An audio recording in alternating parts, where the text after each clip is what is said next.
అలిపిరి నడక మార్గంలో మొదటి గాలిగోపురం దర్శించుకొని తర్వాత మత్స్య అవతారం, తర్వాత కూర్మ అవతారం,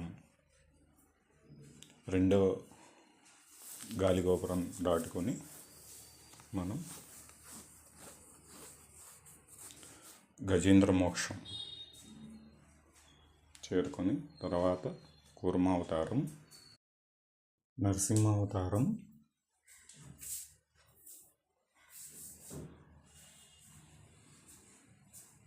బ్యూటిఫుల్ సిటీ వ్యూ, వామన అవతారం, నామాల గాలిగోపురం,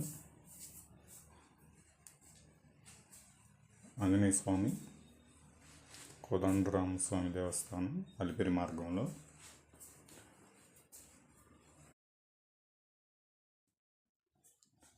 పరశురామ అవతారం, కోదండరామ అవతారం.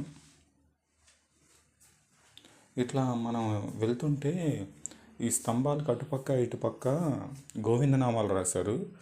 ఈ పైత్యపు భక్తులు ఏం చేస్తున్నారంటే వాటికి కూడా పసుపు కుంకుమ రాస్తున్నారు.